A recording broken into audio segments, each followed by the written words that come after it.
système. Ah oui? Ça prend quelques secondes pour partir l'enregistrement. Voilà. Ben, merci beaucoup tout le monde. Bienvenue à cette première séance formelle de l'année 2026. Fait que je veux profiter de cette séance-là. Quand même, il n'est jamais trop tard. Je pense que les 6 premiers mois de l'année sont propices à vous faire qu'on se souhaite une bonne année. Fait que, au moins, s'il y a 6 bons mois dans l'année, c'est déjà bien bon. S'il y en a plus, c'est encore mieux. C'est ce qu'on souhaite. Avec la santé, naturellement, le reste, c'est facultatif. Alors, il y a notre show qui était disponible à l'entrée. Puis on va demander, on va faire un rajout à cet ordre du jour-là dans les autres sujets. Ce serait une demande de prolongation du délai d'échéance pour le projet sur la sécurité nautique. Donc, on va vous en faire part tantôt. Là. Donc, demande de prolongation du délai d'échéance pour le projet sur la sécurité nautique. Avec cet ajout-là au VARIA, M. Luc Dastalaire en fait la proposition. Appuyé, c'est avec distance de lecture. Non, ça, de leur jour, on n'a pas besoin de la. Lui, on peut le lire, mais il n'y a pas de problème là-dessus. C'est appuyé par l'ordre du jour, M. Daniel Poul.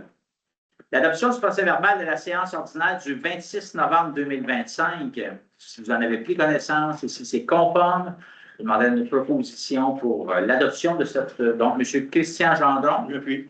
Appuyé par M. Jean-Pierre Bordelot. C'est correct pour la dispense de lecture cette fois-ci? En gestion du personnel, M. Gendron. Oui, donc, au premier point, on a eu la démission de Mme Manon Chalot, qui était conseillère en développement ici. Mme Chalot a décidé de retourner à ses anciennes amours dans le municipal. Donc, le comité de ressources humaines a réalisé des entrevues la semaine passée. Puis, il y aura des embauches qui vont être faites pour la séance du mois de février, donc pour remplacer Mme Chalot.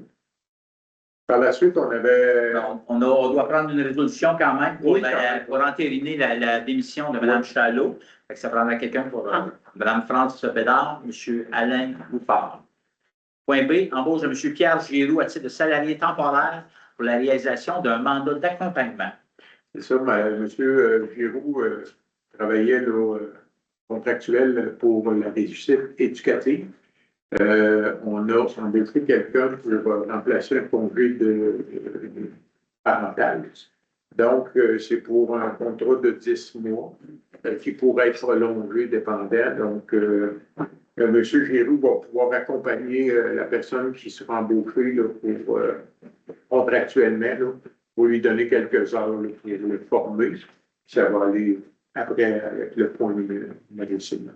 Donc, mais on dit que M. Giroux, c'est une durée de 9 mois à raison d'une journée semaine qui est modulable, d'une certaine façon, selon les besoins. Fait que ça prend aussi une proposition pour accepter. M. Hugo-Pierre Bellemare, appuyé par M. Gérard Bruno. Point C. Oui, point C, embauche d'une personne salariée temporaire, c'est ce que je disais tantôt, là, pour une période de 10 mois. On a fait des entrevues. On a eu 3 personnes en entrevue. Le 3 a été arrêté sur M. Mahad Chara, qui a une très bonne expérience pour le poste en question, pour la réussite éducative. Donc, M. Mahad Chara a débuté d'ailleurs son travail lundi. Donc, c'est pour entériner cette embauche-là, pour en remplacement. Merveilleux. M. Luc Dastalaire le propose. M. Sébastien Marchand l'appuie.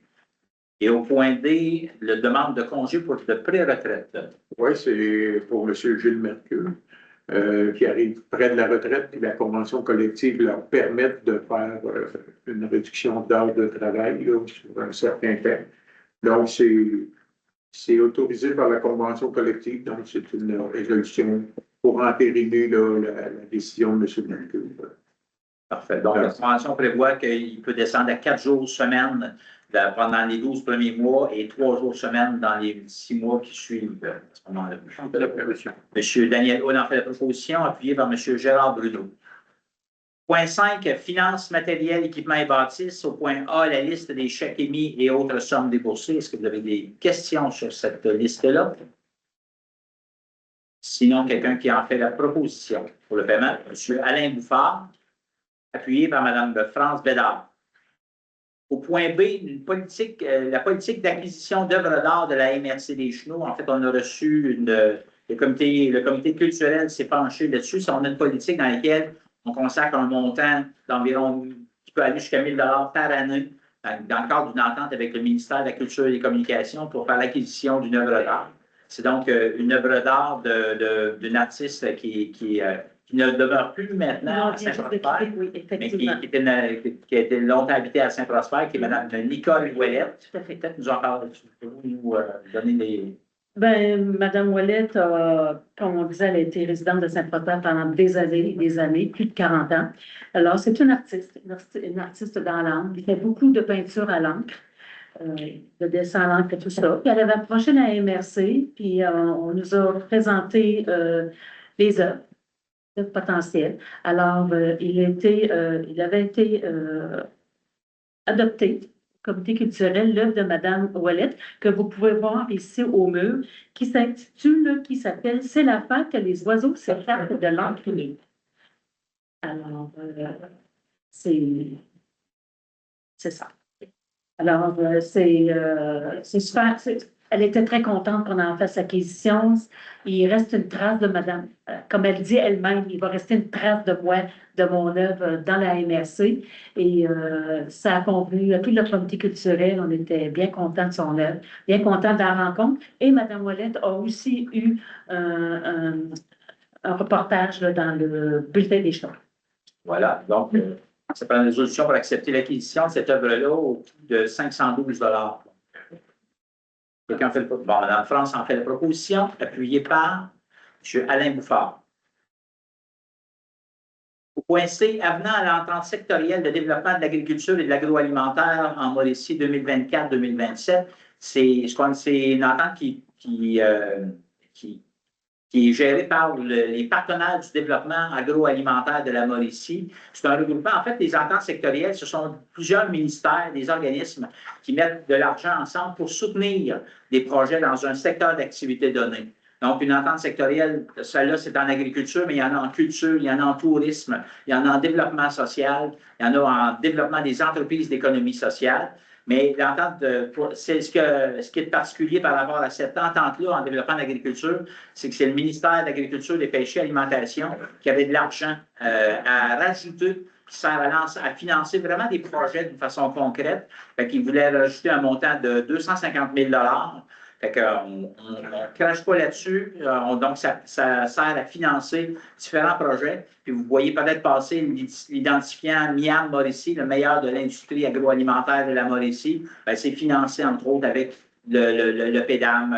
Il y a des délices d'automne, des activités comme la tournée Art et terroir. C'est des activités qui sont financées pour permettre de découvrir nos producteurs agroalimentaires, faire la commercialisation des produits, puis d'encourager la consommation des produits d'ici. Chacune des MRC doit accepter par voie de résolution justement cet avenant-là parce que c'est de l'argent supplémentaire, mais qui n'impose pas aucune contrepartie supplémentaire, donc à verser. On n'a rien de plus à verser en ce qui nous concerne. On vient de ramasser un 250 000 qui est disponible pour des entreprises, mais ça prend une résolution pour accepter ce changement-là, cet avenant-là. On fait la proposition. M. Gérard Bruno, appuyé par M. Christian Gendron. Au point D, la décision du ministère de la Culture et des Communications de suspendre les programmes d'aide financière en restauration et en requalification du patrimoine religieux. C'est M. Baudouin qui nous avait qui nous avait souligné que le ministère de la Culture suspendait ce programme-là d'aide financière pour la restauration des bâtiments du patrimoine religieux. On s'est dit, on va donner suite effectivement à ce projet de résolution-là. On va communiquer notre désaccord au ministère de la Culture et des Communications de suspendre parce que c'est quand même, c'est nos châteaux, ce sont nos bâtiments qui sont souvent les plus beaux dans nos communautés. Par la résolution, on vient justement demander de revoir la question de la suspension du programme. Ça prend quand même une résolution pour porter cette message-là. Oui, il y a M. Hugo Pierre, appuyé par M. Christian Gendron. Au point E, on a l'Office municipal d'habitation de Trois-Rivières c'est le budget 2026 que chacune des MRC doit adopter. En fait, il y a quand même plusieurs éléments. On dit que les prévisions budgétaires, les offices municipaux d'habitation, ça fonctionne à déficit. Les municipalités sont responsables de 10 de ces déficits-là, puis le gouvernement du Québec, par la Société d'habitation du Québec, est responsable de l'autre balance. Fait qu'on dit que les prévisions budgétaires présentent un déficit de 825 088 dû à des revenus de 700 000 740 et des dépenses d'1 525 828. Pour le programme HLM public, il y a des, on dit que les prévisions présentent un budget 2026, des programmes suppléments au loyer et accès logis de 191 700. Il y a des travaux majeurs capitalisables pour un montant de 79 250 qui sont prévus dans la MRC des Chenaux.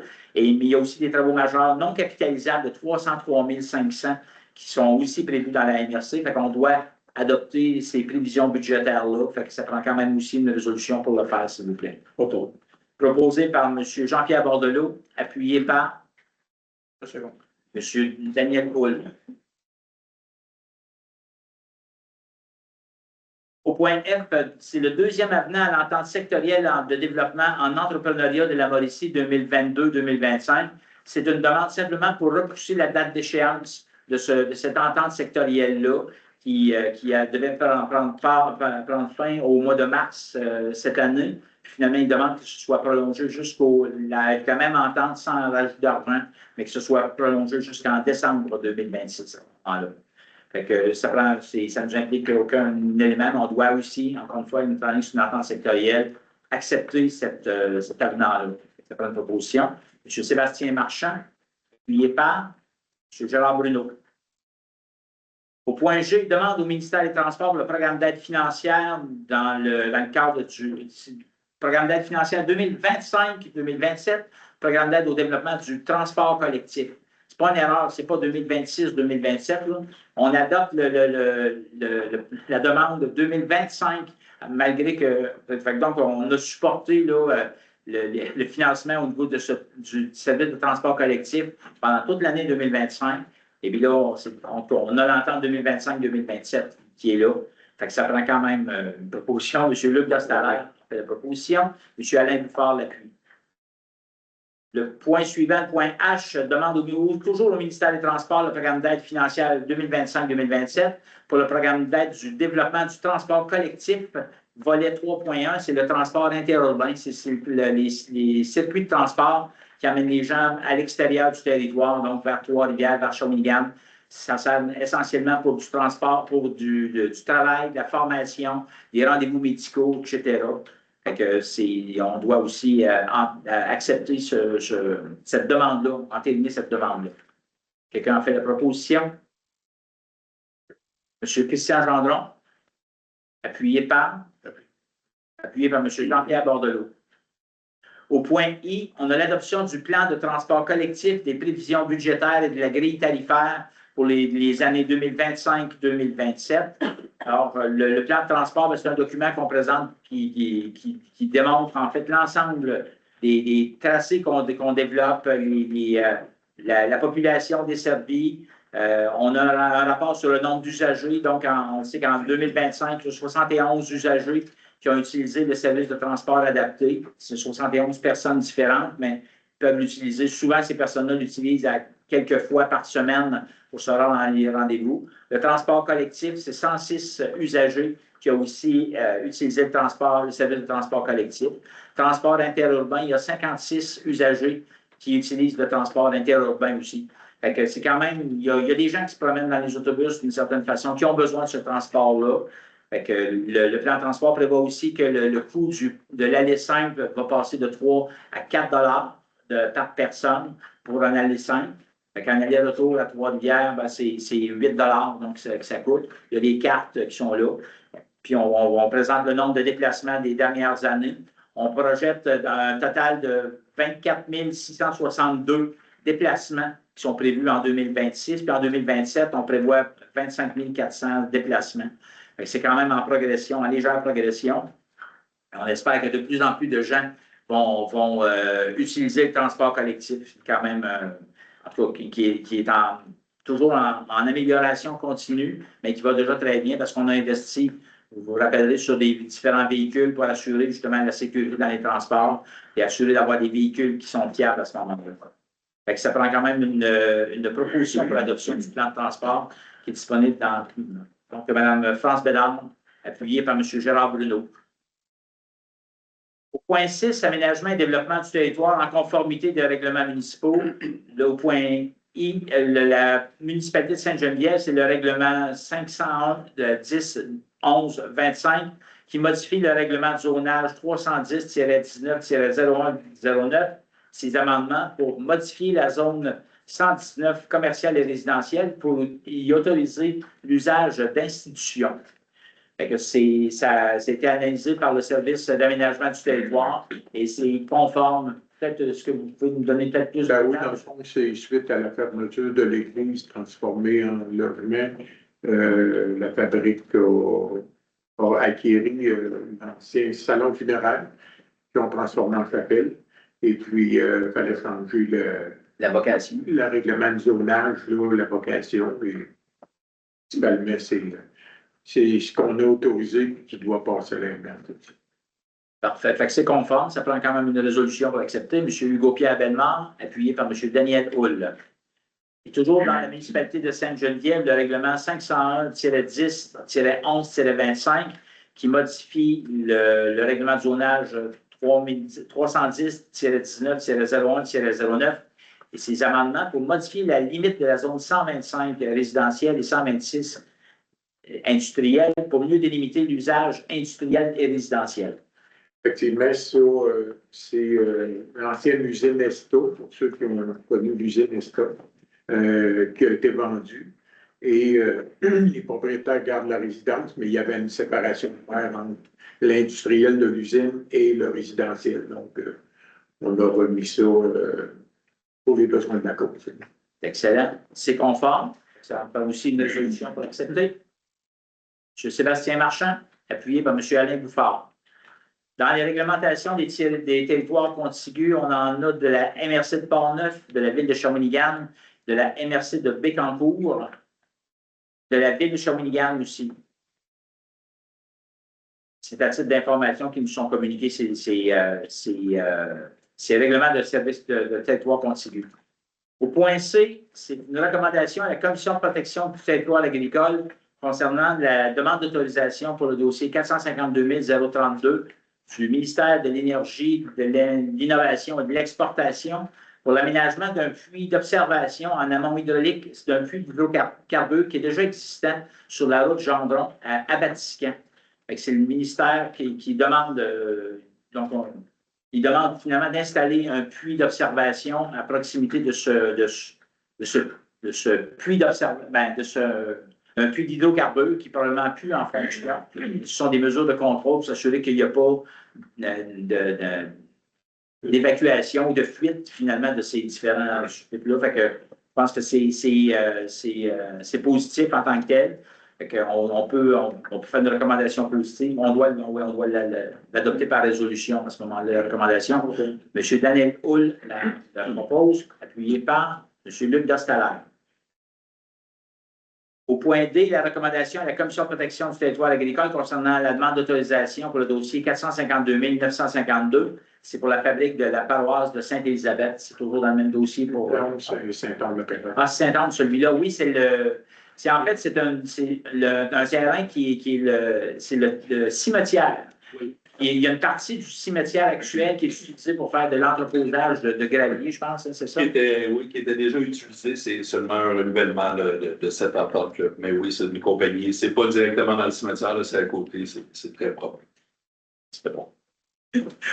Voilà, fait que j'avais. Non, mais C'est pas des top 100 qui sont ajoutés, là. Ça dérange pas, mais. Voilà. Fait que ça prend quand même une résolution pour l'accepter. M. Christian Gendron a fait la proposition. Appuyé par. Je vais l'appuyer. M. Luc Dostalaire. nos morts de remarquer.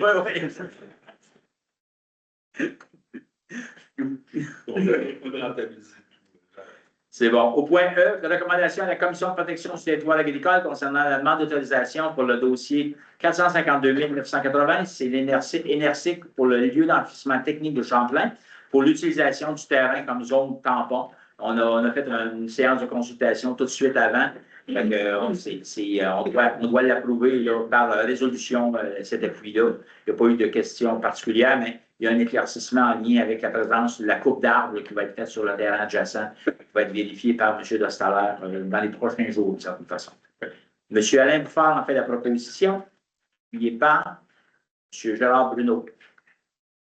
Au point F, autorisation de signer une entente avec le MAPAC relative à la communication de renseignements de nature personnelle et confidentielle. M. Barry pourrait peut-être donner des Oui, c'est dans le cadre de notre renouvellement du schéma d'aménagement. Il y a des données qu'on doit utiliser qui proviennent du MAPAC. Et le MAPAC souhaite aussi utiliser des données qu'on a, nous, de niveau géométrique.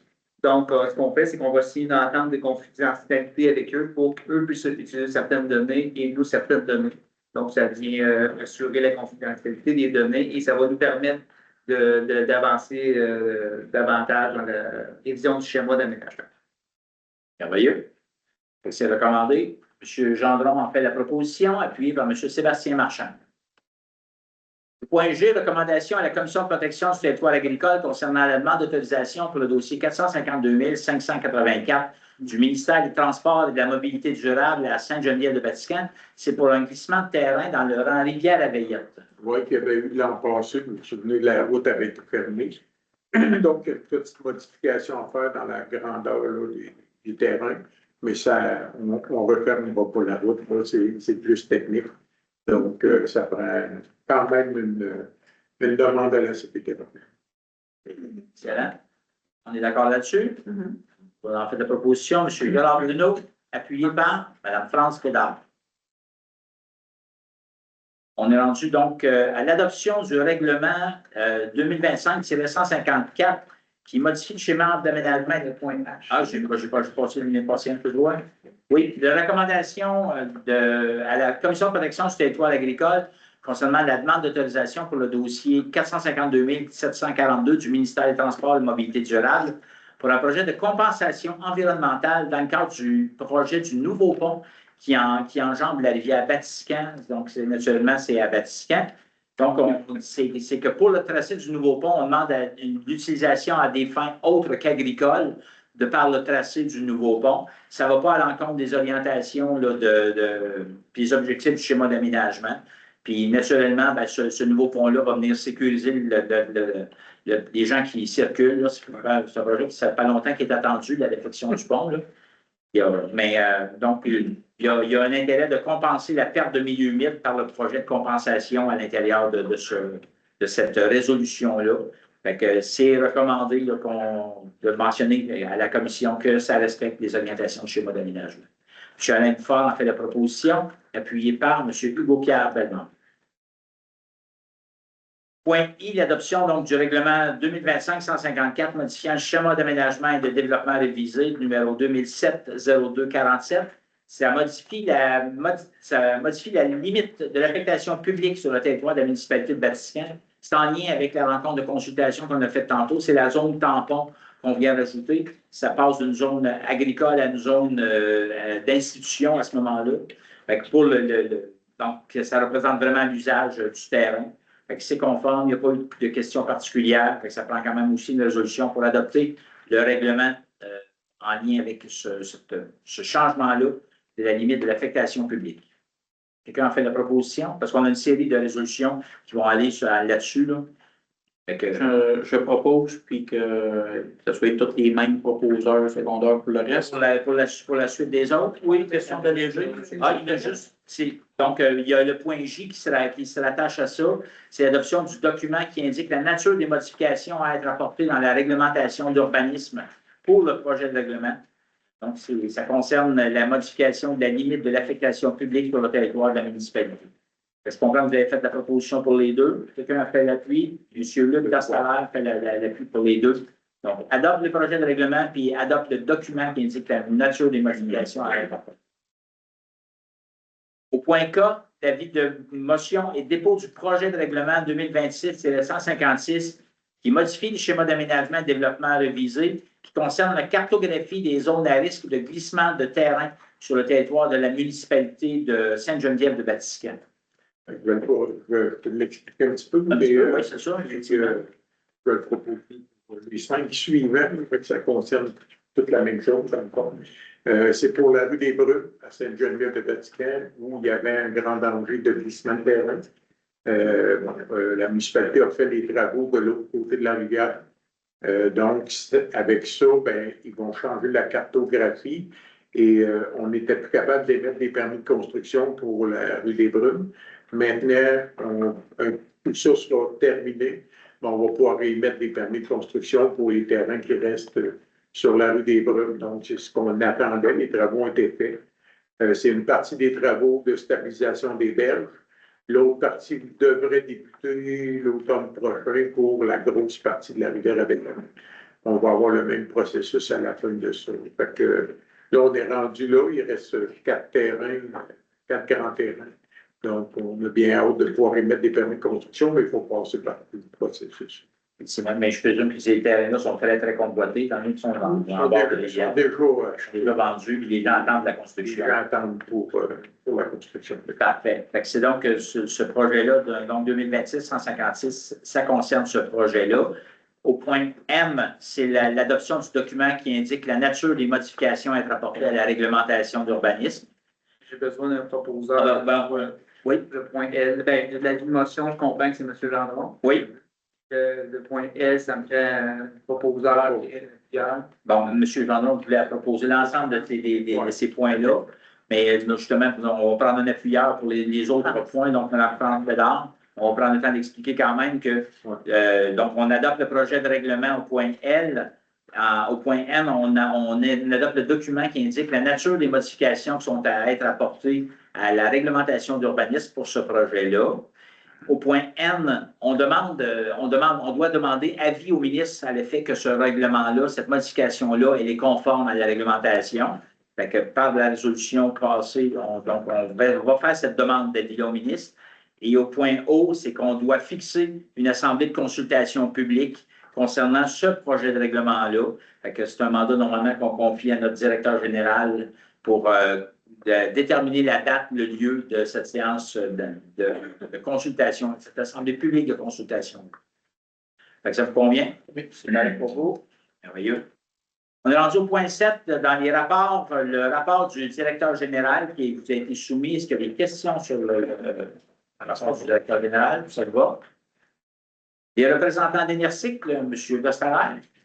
Oui, dans le fond, peut-être dire que le dossier garage là, qui était pris en charge par Énercyc est presque réglé. Peut-être le dernier mois qu'on en parle, on a déjà pris possession du garage, donc les camions sont dedans.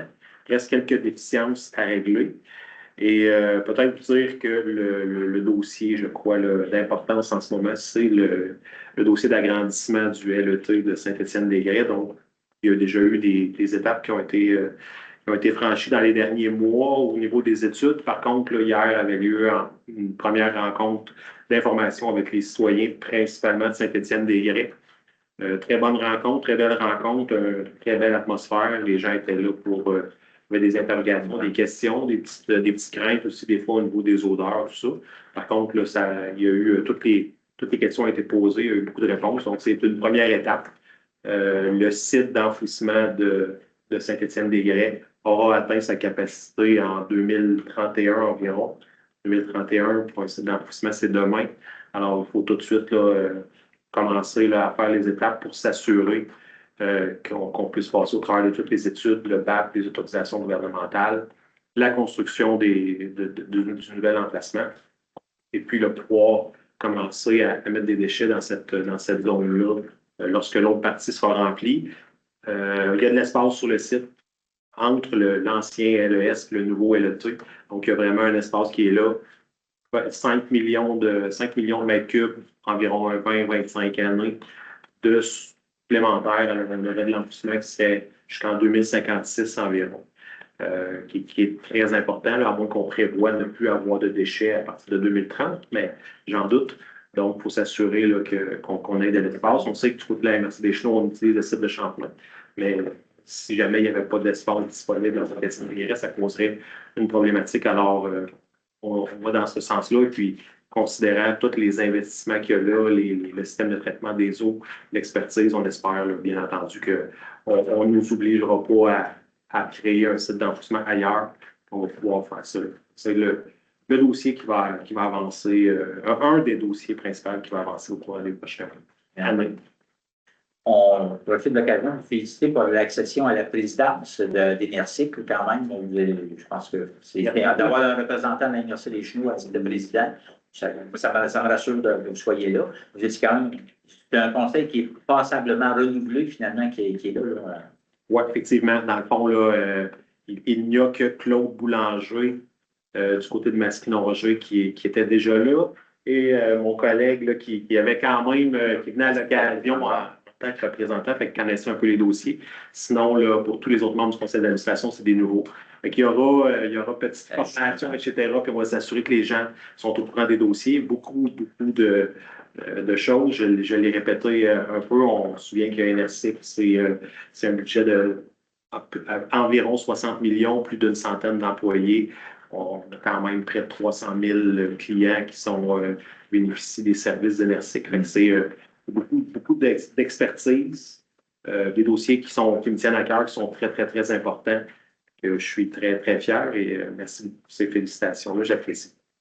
Plaisir. Merci. Ça complète le rapport d'Énersic. Monsieur Marchand, des éléments à compléter? Non. J'adore. Merveilleux. Comité culturel, Mme Bédard. Merci. Alors, si vous permettez, je reviens brièvement sur l'œuvre L'acquisition d'art de Mme Nicole Ouellette, qui était résidente de Saint-Prosper, bien impliquée aussi. Alors, je vous mentionnais que le titre de la toile, c'est La fête, les oiseaux s'échappent de l'encrier. J'ai eu la chance et le plaisir de voir plusieurs de ces œuvres et ça n'a pas été facile à choisir. C'est toutes des œuvres qui ont un esprit, qui a son âme dedans et c'est extraordinaire. Et Saint-Prosper en est bien fier également. Alors, je poursuis avec les spectacles à la salle Denis Dupont. Le 17 avril, il y aura le spectacle de Mme Annie Villeneuve. C'est un spectacle acoustique. Les billets sont déjà en vente. Et le 29 mai, ce sera M. Boucard Diouf, qui est un spectacle en rodage, mais il est complet. Alors, pour le circuit des murailles, alors la fin des dépôts des candidatures aura lieu le 26 janvier. Juste pour revenir sur les spectacles au tremplin, le 21 novembre, c'était les deux frères et ça a été une très belle réussite. Pour ce qui est de l'inventaire patrimoine, c'est toujours en cours et c'est une belle avancée. C'est tout sur moi. Merci. J'encourage à aller voir les spectacles, justement, à l'auditorium Denis Dupont de l'école secondaire, le tremplin. C'est un très bel amphithéâtre, c'est tout petit, on est proche de la scène, c'est une ambiance qui est extraordinaire. Fait que, manquez pas ça. Allez voir ces spectacles-là. C'est une belle façon. Puis plus il y en a, plus il y a de gens qui se déplacent, bien, plus on est en mesure d'améliorer la programmation, d'améliorer l'art culturel. Mais tout le monde a été un peu surpris, par exemple, par le spectacle de Boucard Diouf. C'est vendu comme ça dans le temps de le dire. Le 29 mai, c'est à pleine capacité déjà. Mais Annie Villeneuve, qui va être une très bonne chanteuse aussi, qui va être là au mois d'avril. Mes billets sont déjà achetés, on va profiter de cette belle soirée-là. Mais je vous encourage à aller découvrir cette salle-là. Au point D, le comité de vitalité du territoire, il n'y a pas eu de rencontre, mais par contre, on va organiser justement, on a nommé un comité de vitalité du territoire pour analyser les demandes dans le cadre du fonds sur la dévitalisation. Ces projets-là vont passer par le fonds, puis donc d'autres fonds pour la région ruralité aussi. C'est ce comité-là qui va analyser les différentes demandes d'aide financière. Comité des ressources humaines, M. Jean-Marc, est-ce qu'on a d'autres points? Tout a été dit en début de réunion. Merveilleux. Comité de sécurité incendie?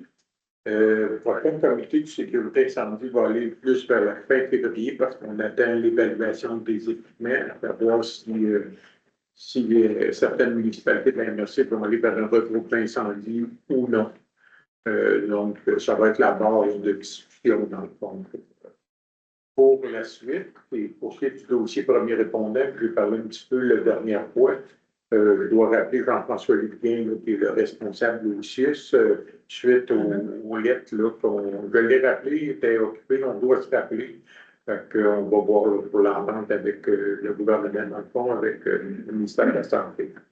De signer l'entente comme elle est présentement, c'est non. Si vous apportez des modifications, mais on va regarder ça. À suivre le prochain podcast. Il y a peut-être sur le dossier des défibrillateurs, parce qu'on avait rencontré les gens du CIUS pour le programme qui s'appelle DEA communautaire. Il me semble que c'est comme ça que ça peut-être pas comme ça que ça C'est ça. s'appelle. Mais en fait, c'est que le CIUS est propriétaire de défibrillateurs. Puis ce qu'on veut, c'est que au lieu de faire dormir ces défibrillateurs-là quelque part dans un entrepôt, ben, ils vont déployer sur le territoire de la MRC des Chenaux dans certains endroits publics. On pense probablement là où il y a par exemple, un local qui est admissible 24 heures par jour. Un exemple, là où il y a un guichet automatique, ben, ça peut être un endroit qui est accessible, qui permettrait à quelqu'un qui a besoin d'un défibrillateur d'aller chercher, de partir avec le défibrillateur, puis de pouvoir peut-être sauver une vie là, à ce moment-là. Puis il y aurait aussi lié à ça une formation qui s'appelle Héros en 30 minutes. Donc, pour former des gens qui sont en mesure d'utiliser les défibrillateurs dans une mesure d'urgence. Le gouvernement souhaite que de plus en plus, on développe cette attitude-là de premier répondant. Ce ne sera pas toujours les ambulances qui vont se déplacer, ça va dépendre vraiment des circonstances, mais si on peut améliorer des fois les chances de survie par la disponibilité de ces équipements de protection-là, ou quand quelqu'un a besoin d'une défibrillation, ben, en tout cas, ce projet-là suit son cours. Il y a eu des correspondances que j'ai vues passer avec les gens du CIUS. Donc, on devrait entendre parler de ça. Il y a déjà un inventaire des défibrillateurs qui a été fait, communiqué au CIUS, à savoir parce qu'il y en a, par exemple, dans certaines salles municipales, dans certains bureaux municipaux. Fait on va compléter l'offre de dispersion au niveau du territoire. Donc, ça avance bien de ce côté-là. Ouais. Comité de sécurité publique, Mme Bédard. Oui, alors, à titre informatif, dû au congé de M. Hugo Routier, c'est Mme Annie Claude qui assume l'intérim. Alors, il y a quand même eu aussi de la représentation. Il y a eu une conférence sur la fraude envers les aînés avec la QDR, faite par la Sûreté du Québec, bien sûr. Ils ont également participé à une espèce de petit tournoi de pétanque avec la FADOC à Sainte-Anne-de-Pérade. Ils ont rencontré les gens dans les caisses populaires pour donner de l'information là-dessus aussi. Ils ont également rencontré le camp de jour de Saint-Prosper. Les gens ont été vraiment épatés. Ils ont quand même une présence dans le milieu scolaire à la Polyvalente. Il y a eu 4 conférences au cours des 4 derniers mois. Alors, sur le harcèlement, sur la WAXPEN et compagnie. Alors, au niveau des transports, il y a eu 7 collisions avec blessés et 19 matériels. Et important de vous mentionner qu'il y a eu une remise de certificat honorifique à M. Simon Labarre, technicien d'évaluation ici, pour un acte héroïque qu'il a posé à Saint-Narcisse. C'est une invasion de domicile dans laquelle il s'est interposé. Il a pu faire en sorte que la personne a été suivie puis qu'ils ont identifié où elle était. Une personne fortement intoxiquée qui a fait une invasion de domicile. Ça s'est fait à l'automne passé, mais quand même, il y a un acte, ça a été reconnu à ce moment-là. C'est quand même. On est fiers qu'un de nos employés puisse poser des gestes comme celui-là dans le cadre de son travail. Qu'il y a eu la présence d'esprit d'agir comme ça. Il a vu qu'il y avait une personne, une jeune fille qui était en panique. Il a pu intervenir à ce moment-là. C'est comme ça. Au point H, c'est la communauté entrepreneuriale des Chenaux. Je n'ai pas accès il n'y a pas de lien comme ça. Ah, ben, c'était tranquille de toute façon, là, avec les périodes des fêtes. Ouais. Pas grand événement. Non, effectivement. Mais. Le comité touristique, il n'y a pas eu de rencontre non plus, mais il y a une rencontre qui est prévue là, bientôt, là, dans les prochaines semaines, avec notre nouvel agent de tourisme, Virginie Thibault. L'hiver, c'est une période qui est propice à la planification, préparer des éléments de communication, les cartes, etc. Fait que Mme Thibault est en travail là-dessus. Comité de services de transport, on n'a pas eu de rencontre non plus. Énergie communautaire de la Via Vatican, il n'y a pas eu de rencontre non plus. Prochaine devrait être fin janvier, début février. Voilà. Dans le fond, la région ruralité, dans les enveloppes dédiées, il n'y a pas de demande, ni de demande régionale, mais au point C, projet de démarrage de services de garde en milieu familial en collaboration avec le CPE, Clocondrève, bureau coordonnateur. C'est qu'en fait, c'est un fonds qu'on avait de disponible et qui venait soutenir le développement des services de garde en milieu familial. C'est en collaboration avec Desjardins, il me semble. En collaboration avec le ministère de la Famille. Dans le fond, c'est un montant qui est donné, exemple, à une travailleur ou une travailleuse qui avait un service de garde personnel et qui migre vers un service public, en fond. Donc, c'est une aide financière qui est donnée par les partenaires pour soutenir la personne pour ce changement-là de vocation, si on veut. Donc, ça a eu un bon succès. Là. On a soutenu de mémoire une dizaine de services de garde lors de la première ébauche du projet. C'est demandé qu'on fasse une deuxième participation. Donc, c'est un montant de 21 000 qui serait recommandé. Si je reviens là, à la première expérience, ça a quand même créé une cinquantaine de places en milieu de garde là, pour les enfants de la MRC. C'est quand même intéressant. Donc, c'est pour ça qu'on le recommande pour une deuxième phase pour un montant de 21 000 qui devrait soutenir 65 et 10 services de garde là, en tant que. Je pense que c'est pas payé cher pour avoir une amélioration des places de garde, donc proposée par M. Daniel Hull, appuyé par M. Alain Bouffard. En développement économique, vous avez le dépôt du rapport mensuel du service de développement économique. Je ne sais pas de questions là-dessus. Dans les appuis demandés, il n'y en a pas.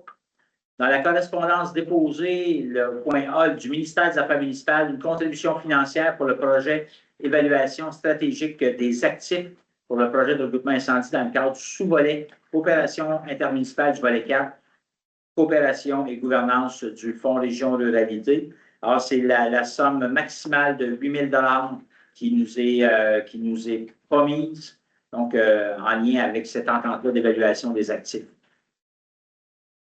Et autre correspondance déposée, donc du ministère des Transports et de la Mobilité durable, sur l'aide financière pour les années 2025, 2026 et 2027 pour l'exploitation des services de garde, des services en transport adapté dans le cadre du programme de soutien au transport adapté. Donc, on dit que la contribution de base en 2025, c'est 174 303 $. Même chose en 2026 et même chose en 2027 pour un total de 522 909 $ pour les 3 années. Bien content de ça pour être en mesure de continuer d'avoir le soutien du gouvernement. Ce n'est pas suffisant, on le sait, mais au moins, ça nous aide à aller mettre en place ce service et avoir c'est un service qui est un coût qui est quand même raisonnable. Au point C, l'appartenance Mauricie, c'est une lettre de remerciement pour l'achat de calendrier annuel. C'est pour l'appartenance Mauricie, c'est une société d'histoire régionale. On achète un petit nombre de calendriers donc, au niveau de la MRC. Ils nous remercient de cette activité-là. Pour votre information, il y a le dépôt du bilan de la tournée Art et Terroir 2025. On a le dépôt du bilan 2025 des activités de l'incubateur agricole qui est situé à Saint-André-Pérade des Terres du Possible. Et on a aussi le dépôt du rapport mensuel de la conseillère en communication. Dans les autres sujets, comme je l'ai annoncé en début, donc une demande de prolongation du délai d'échéance pour le projet de sécurité nautique. En fait, c'est un projet d'une entente de 374 000 $ qui a été accepté par le gouvernement fédéral pour amener de la formation puis se procurer certains équipements en lien avec le développement de la sécurité nautique. Ce n'est pas des bateaux, ce n'est pas des ensembles d'équipements très lourds. Par contre, c'est des équipements de secours en bord de rive. Il y a de la formation, il y a de l'affichage, il y a quand même des éléments pour du sauvetage sur place. Fait que ça donne quand même un élément ça va donner des connaissances aux gens, aux pompiers volontaires qui sont souvent appelés quand il y a des problèmes. C'est souvent parce qu'on pense que ça relève. Même si le fleuve relève du gouvernement fédéral, la garde côtière ne se déplace pas en toutes circonstances. La Sûreté du Québec ne se déplace pas en toutes circonstances pour une porte assistance. Souvent, ce sont les groupes de pompiers. C'est quand même un travail remarquable que M. Ferland a fait d'aller chercher une enveloppe financière de 374 000 $. Par contre, là où le bas blesse, c'est que les enveloppes données par le fédéral doivent être autorisées par le gouvernement du Québec par le biais d'un décret qui s'appelle le M30. Et là, il y a une négociation entre le fédéral et le provincial. Il y a des clauses qui achoppent, notamment une clause actuellement sur l'identification des outils de promotion, des outils de formation, une question en lien avec la langue, l'utilisation du français ou aux besoins de l'anglais. Ça achoppe là-dessus. On a eu une rencontre avec le bureau de François-Philippe Champagne cet après-midi pour essayer d'impliquer le politique là-dedans parce que On a normalement jusqu'au 31 mars 2026 pour engager l'ensemble des sommes, puis pas seulement engager, mais c'est dépenser. Donc, la totalité du budget, 374 000 $.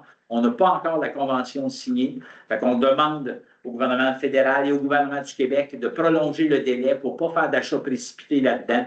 Parce qu'on veut prendre le temps vraiment d'acheter les choses qu'on a besoin, même si... mais je pense que c'est de bonne guerre d'être prudent par rapport à ça. Fait que s'il est d'accord, je vais demander une proposition là-dessus. M. Christian Gendron, appuyé par M. Alain Bouffard. Ça donne que c'est deux maires de municipalités riveraines de cours d'eau. Ça donne de même. On s'est rendu au point 14, période de questions. Oui, avez la parole.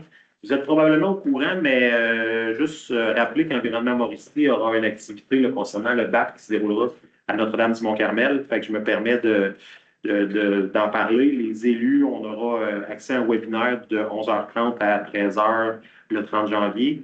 Ensuite, là, il y aura aussi les organismes le 30 janvier aussi en même temps. Et puis, en personne à Notre-Dame-du-Mont-Carmel, le samedi 31 janvier de 9h à 11h30, davantage sur le volet parc éolien. Et dans l'après-midi, de 13h30 à 16h, davantage sur le volet usine et parc solaire. Je me permets de juste lire la phrase. Donc, chaque activité est conçue pour accompagner spécifiquement un des groupes concernés et lui fournir les outils nécessaires pour influencer efficacement la recommandation des commissaires et la décision du gouvernement du Québec. Donc, oui, bien entendu, cette rencontre-là est faite à cause du projet de TES. Par contre, tout projet environnemental passe par un BAP. Donc, je pense que c'est quelque chose d'important de savoir comment ça se déroule un BAP, comment il faut se préparer comme citoyen, comme élu, et qu'est-ce qu'il faut amener à ces périodes-là. Alors, comme je dis, moi, je vais participer assurément à celle pour les élus. Et on vous invite à Notre-Dame-du-Mont-Carmel pour la journée du 31. C'est ça. Puis, je me permets aussi de la parole de vous dire que j'ai une rencontre à Notre-Dame-du-Mont-Carmel qui débute dans pas long. Fait que je vais peut-être quitter un peu avant si c'est pas parce que je suis fâcheux. C'est parfait. Merci. Puis, je sais que M. Bouffard, c'est la même situation aussi, qu'il y a un engagement tôt entre le soir. On y va avec les périodes de questions. Oui, bonjour. Je voulais savoir si la MRC avait décidé de réagir à l'annonce du départ de Mme Lebel, qui a décidé de changer. Bien, on en a parlé tout juste avant. On disait, est-ce qu'on souligne tout de suite son départ? Puis ça a peut-être l'air de dire qu'on est content qu'elle parte. Fait qu'on va attendre un petit peu d'un peu plus tard dans son... Lorsqu'on va s'approcher de l'échéance. Mais oui, on a là certainement une résolution de remerciement pour le travail qu'elle a fait. Est-ce que vous avez commencé à recevoir... Mais dites-lui pas, par exemple. Oui, c'est enregistré, mais dites-lui pas. Est-ce que vous avez commencé à recevoir de la part des municipalités un retour par rapport au schéma d'aménagement que vous avez adopté au niveau de la MRC? Maintenant, c'est parti dans les municipalités. Est-ce que les municipalités vont rendre compte de ce qu'ils ont fait, puis ils vont en parler à la MRC ou ils vont faire un rapport à la MRC? Bien, il n'y a pas de mécanisme d'information. Probablement que En fait, quand les municipalités vont être prêtes, comme on a déjà mentionné, normalement, c'est une période de 6 mois pour faire la subordonnance. Quand les municipalités vont être prêtes, ils doivent nous l'amener à la MRC pour qu'on donne un avis de conformité pour s'assurer que c'est conforme à notre règlement. Okay. Donc, c'est à ce moment-là que la MRC va être informée. Okay. Mais pour l'instant, on n'a pas reçu de prénom. La MRC est informée, mais est-ce qu'elle a besoin de l'adopter ou... Ben, c'est d'un avis de conformité qu'on va faire, comme on fait dans d'autres dossiers. C'est la procédure normale. c'est une obligation de la loi que chacun des modifications comme celle-là soit adoptée en termes de conformité par la MRC. Merci. Tu sais, je suis très loin. René Baudouin, Saint-Geneviève de Vatican. On va faire ce vite parce que avant que je réponde. Alors, on vous a envoyé 2 questions. C'est le collectif Toujours Belle chez nous. On vous a envoyé 2 questions. Même au sujet du poste de raccordement ou poste de transformation là, du côté de Saint-Narcisse. L'information qu'on a eue du côté d'Hydro-Québec est à l'effet que une municipalité peut refuser de le faire.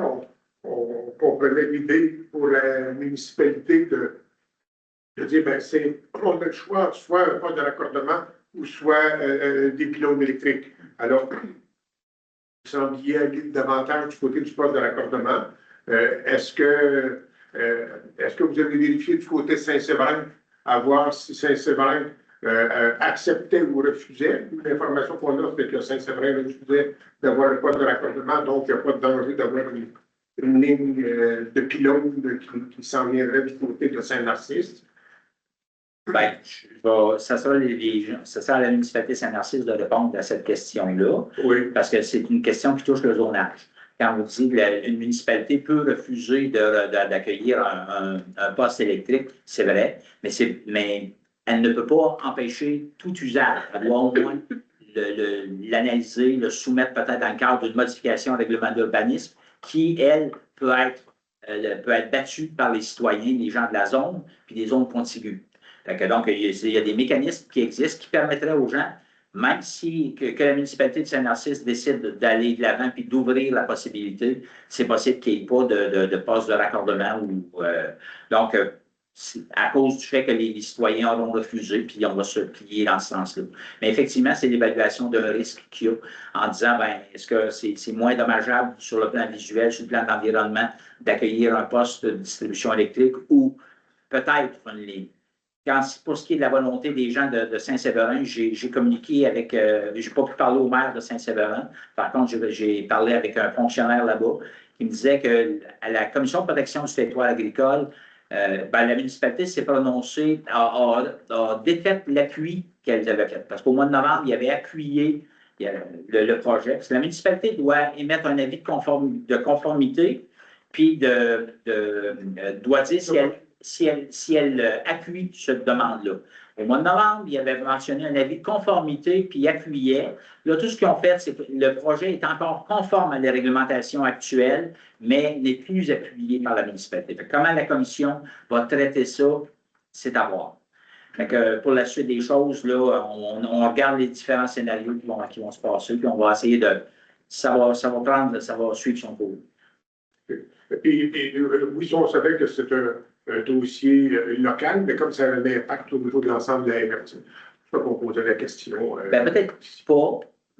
Peut-être pas, parce qu'en fait, si Saint-Narcisse décide d'accepter ou pas un poste, ça n'impacte pas l'ensemble du territoire de la MRC. C'est-à-dire que, en fait, c'est que s'il n'y a pas de poste de raccordement ni du côté de Mikinak, ni du côté des Flots, il n'y a aucune municipalité dans laquelle il peut y avoir une éolienne. À ce moment-là, c'est ça. Alors, c'est la présence du poste de raccordement qui ouvre la porte à la présence d'éoliennes. OK. Puis notre deuxième question, c'était, bon, vous avez eu une rencontre avec le ministre Fréchette et les deux députés qui s'est faite au milieu du mois de décembre. Quel est le compte-rendu de cette rencontre-là? Et il y a également Éric Gauthier de Test Canada ou quelqu'un d'autre de Test Canada qui a demandé à rencontrer le Conseil des maires et quelle était la décision du Conseil des maires de Fouillé. En fait, effectivement, on a eu une rencontre avec la ministre Fréchette et les représentants des députés. Ils n'ont pas tenté de nous influencer sur l'acceptabilité d'un projet comme celui-là. Ils ont fait valoir qu'eux considéraient que c'était un bon projet, que c'est un beau projet.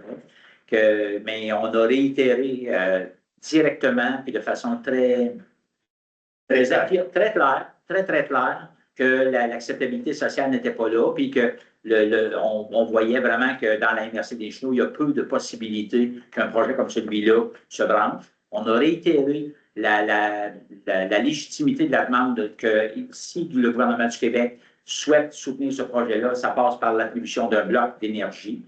Ça a été encore une fois clairement dit. Il n'y a pas eu de réponse qui a été faite par la ministre Fréchette, puis on va voir pour la suite des choses. En ce qui est trait à la demande de Test Canada, effectivement, ils m'ont demandé de venir nous rencontrer. On s'est questionné à savoir si on devait les rencontrer ou pas. On a accepté parce qu'en fait, c'est pas le fait de lui permettre de s'asseoir, ça va lui permettre de nous donner des éléments de mise à jour qui ont peut-être en lien avec les différents scénarios et comment ils dealent un petit peu d'une certaine façon avec la vague de position qui est là, puis les portes qui se referment d'une certaine façon. Est-ce que les scénarios changent d'une certaine façon? Puis comme institution, on se voyait mal dans le fait de dire, ben quelqu'un veut te parler, on ne veut pas t'accueillir au moins pour t'écouter. Ça ne veut pas dire que le fait que ce soit ici va changer. Je ne pense pas que ça va changer grand-chose pour personne. Par contre, on va prendre le temps de les écouter respectueusement, parce que je pense que c'est le traitement qu'on fait avec toute personne qui se présente à la MRC des gens. Et ça a dû, quand est-ce que ça te rencontre-là? Ben, la date, on est en discussion, là, c'est ça. Ça irait plus en mars. Oui. Mars, parce que monsieur le préfet est en vacances en février, tout ça. Fait que la date ça devrait être quelque part milieu mars, là, pas avant ça. Ça va? Merci. Est-ce qu'il y a d'autres questions? Jean Hubert, c'est Maurice. Est-ce que vous pourriez signifier à M. Gauthier, si vous le voyez, qu'il y a encore des gens qui sont sollicités pour des éoliennes, que la compagnie est encore active? Elle sollicite des gens. Moi, j'ai la preuve. J'ai une personne qui m'a avoué avoir été sollicitée encore. Alors, c'est possible. C'est une activité d'une entreprise privée face à des propriétaires privés. Par contre, ce qu'on doit dire, puis se rappeler, c'est qu'on a adopté un cadre dans lequel il y a des cartes qui sont très, très précises. Puis les municipalités n'ont pas statué sur ces zones-là, à savoir si les zones n'étaient pas être ouvertes et à quel moment elles seraient ouvertes. Puis est-ce que ça sera accepté aussi? Parce que le changement de zonage présuppose qu'il y a une possibilité de demander un référendum et de refuser, malgré l'intérêt de certains promoteurs ou encore l'intention de test ou les promesses qui ont été faites ou les ententes qui ont été signées. Bien, si ça ne figure pas dans les zones qui ont été clairement identifiées là-dessus, ça ne pourra pas être possible. Il y a encore on ne peut pas empêcher les gens de faire leur démarche. C'est une relation de privé à privé. Merci. Est-ce qu'il y a d'autres questions?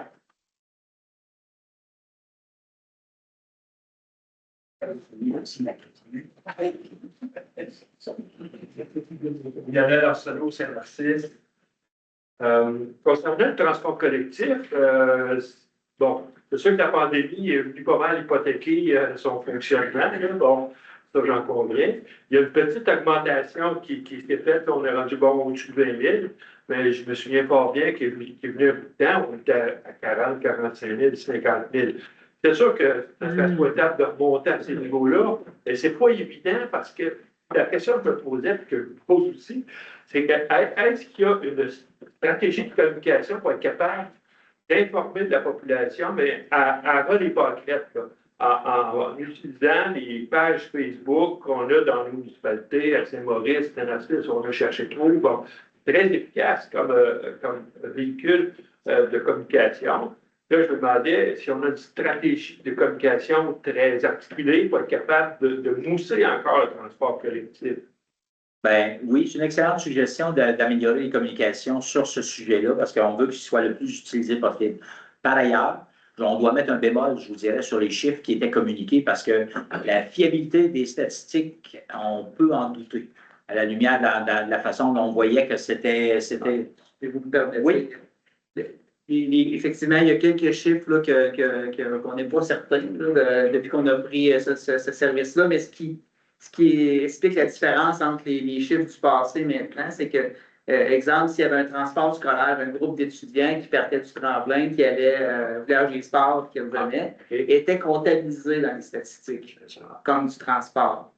Puis le ministère nous a dit c'est pas vraiment des statistiques à mettre dans chaque personne dans l'autobus. Un nombre d'usagers. Fait que ça venait un peu faussement augmenter les chiffres. Fait que, on a rétabli ça. Fait que c'est de là la différence entre le 40 45 000 à 25 000 déplacements. Fait que, mais pour ce qui est des personnes qui l'utilisent pour des besoins de santé, l'alimentation, tout ça, c'est en croissance. Ça.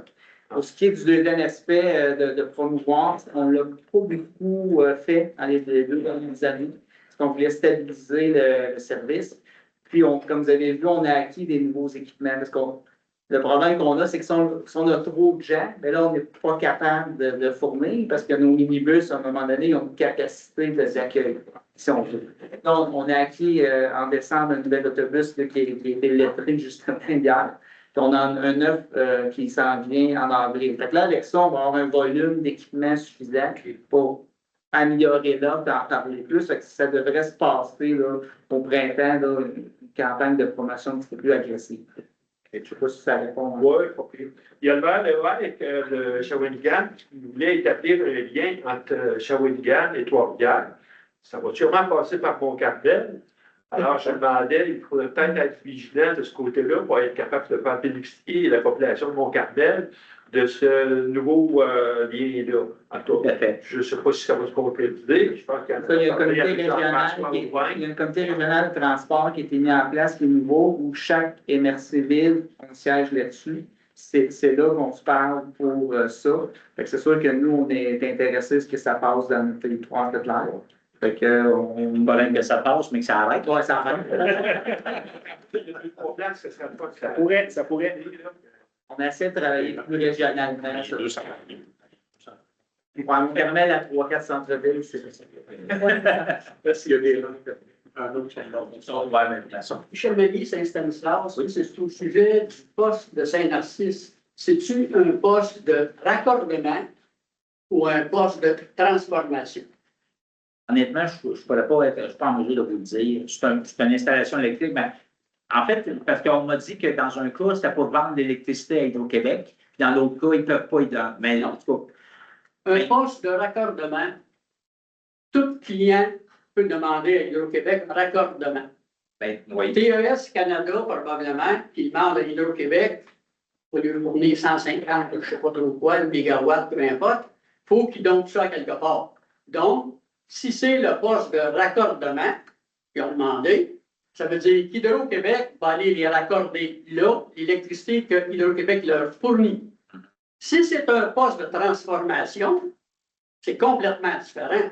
Ça serait important que l'on le sache. Parce que si la transformation, ça veut dire que toutes les éoliennes qui ne se feront pas seraient raccordées là. Ça implique beaucoup d'autres choses. À ce moment-là, après 2 ans d'information, lorsque vous allez rencontrer le TES, ça serait la question que je lui poserais comme préfet et comme maire de Saint-Narcisse aussi. Je vais certainement poser cette question. Qu'est-ce que c'est le poste? Raccordement ou transformation? OK. Mais on m'a dit qu'il y avait, il servait entre autres à raccorder s'il y avait les éoliennes, mais je ne sais pas si ça sert uniquement qu'à ça ou si ça aussi pour domper là, je pense que ça sert aussi pour alimenter avec le bloc d'énergie qu'Hydro-Québec nous a. Ça serait comme l'entrée électrique finalement. Mais je vais m'assurer de ça, là, mais c'est un poste dans lequel on a parlé de 100 mètres par 100 par 150 mètres d'une superficie, à peu près en termes de grandeur. Fait que, mais c'est ça, je ne suis pas en mesure de vous donner plus d'informations dessus. Merci. Est-ce qu'il y a d'autres questions? S'il n'y a pas d'autres questions, je vais demander une proposition pour la levée de l'Assemblée. Je suis Luc Dostalan, appuyé par M. Alain Poupard. Merci beaucoup tout le monde. Au mois de février, ben, ce sera M. Gendron qui va animer la rencontre. On va être un petit peu au soleil à ce moment-là. Oui.